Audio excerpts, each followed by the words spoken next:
que entra en Europa bajo cualquier tratado tiene que cumplir las mismas medidas sanitarias y fitosanitarias. El acuerdo de Mercosur no es especial, es decir, todos tienen que cumplir las medidas sanitarias y fitosanitarias. Y para que tenga alguna duda, pues puede ir al tratado, que está colgado en la página web, mirar el artículo 6, y en el artículo 6, el capítulo 6, hay una serie de artículos donde establece, para que no haya ningún tipo de dudas, que cualquier producto tiene que cumplir las mismas medidas sanitarias y fitosanitarias. ¿Puede haber contrabando? Hombre, puede haber contrabando. Ahora, hay contrabando de muchas cosas, ¿no? ¿Se debiera perseguir más? Se debiera perseguir más. El presupuesto de la Unión incrementa, como decía antes, los fondos para controles en frontera. Pero bueno, yo creo que la ley es clara, y si alguien tiene constancia de que se está vendiendo en algún sitio un producto que no cumpla, pues lo que tiene que hacer es ir a la policía y denunciarlo, ¿no? Y como digo, los sistemas de monitoreo de la propia Comisión y de los Estados miembros se van a reforzar, se han reforzado con el acuerdo. Por lo tanto, medidas sanitarias, fitosanitarias, a mí me molestan mucho esas cuestiones, ¿no? esas declaraciones. Quería decir alguna cosa más sobre contingentes, ¿no? Porque yo como asturiano pues le eché un vistazo más a los sectores que en Asturias se estaban quejando más. Yo creo que son casi los mismos en Cantabria, ¿no? Nuestra producción primaria es bastante parecida. Y la verdad es que el tema de la carne de vacuno yo creo que es paradigmático. Porque los ganaderos de carne de vacuno en mi región, en fin, han venido diciendo, no, pues eso, que la carne argentina, la carne brasileña. Esto, déjame apuntar aquí una cosa que no se me olvide después.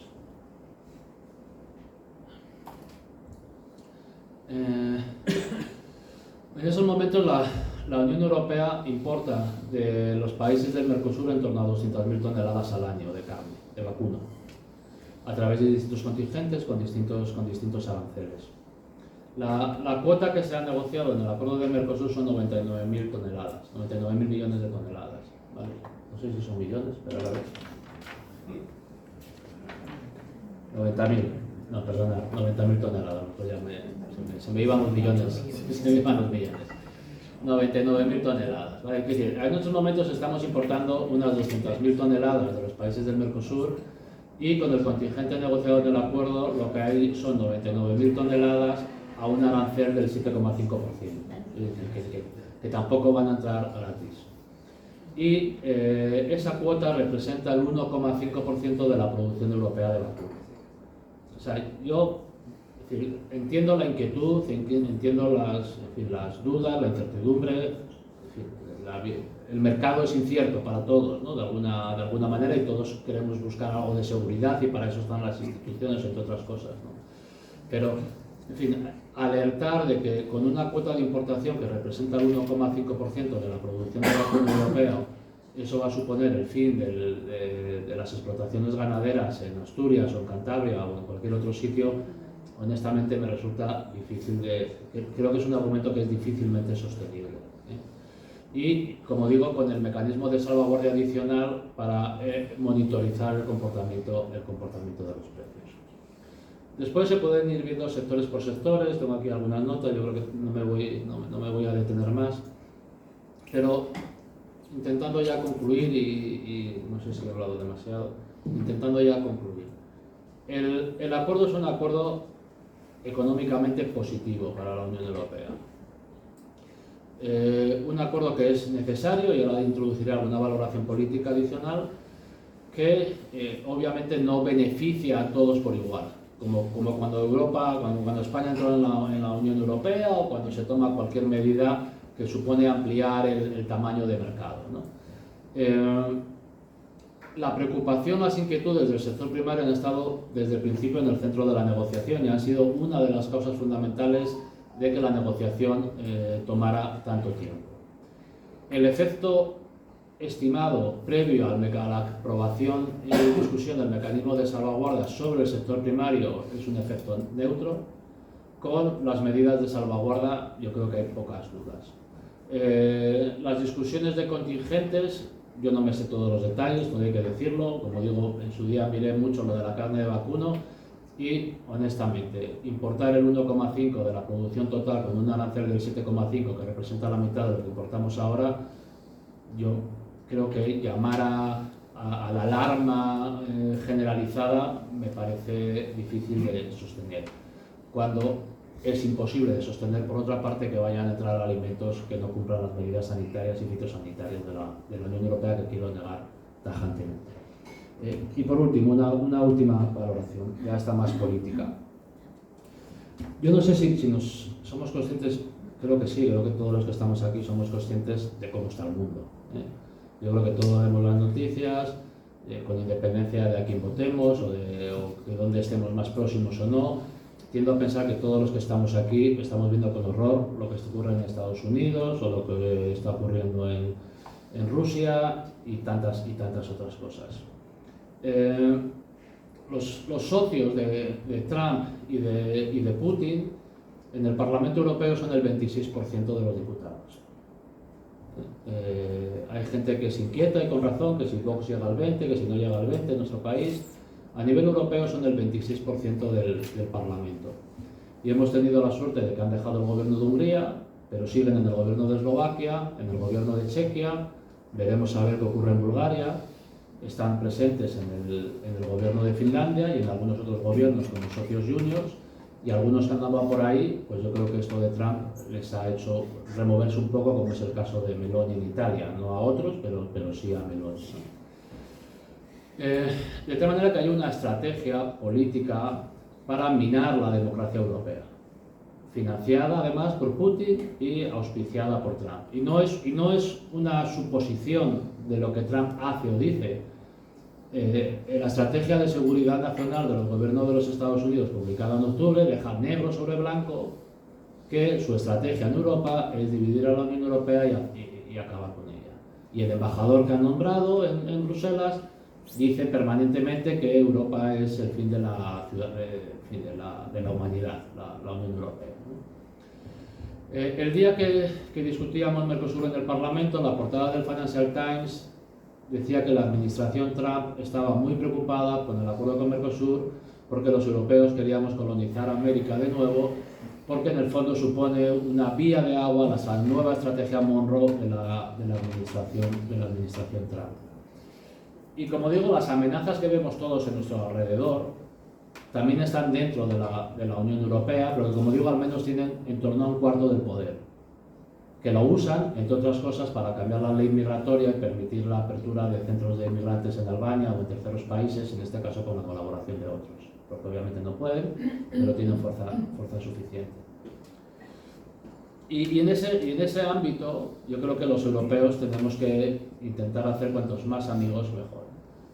Y que esos amigos, además, para los españoles, para los cántabros y para los asturianos, sea América Latina, donde hay tantos de los nuestros por allí y donde tanta relación histórica, económica y personal y cultural tenemos con los países de Mercosur.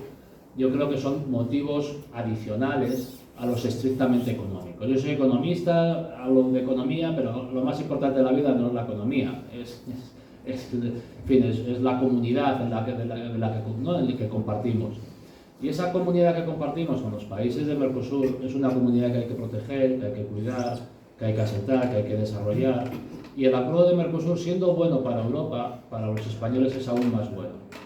Porque, en fin, un polaco tiene poco que hacer en Argentina o en Uruguay, pero un español tiene mucho más que hacer. Y por lo tanto, creo que hay un argumento político también vinculado a la situación global del mundo de notable inestabilidad para todos, para nuestra propia democracia, que aconsejan intentar llegar a acuerdos, como en su día hicimos con Canadá, con las críticas de Donald Trump también, y como hoy hemos hecho, como ahora estamos intentando hacer con los países del Mercosur, o con Chile, o con México, con quien también tenemos acuerdos.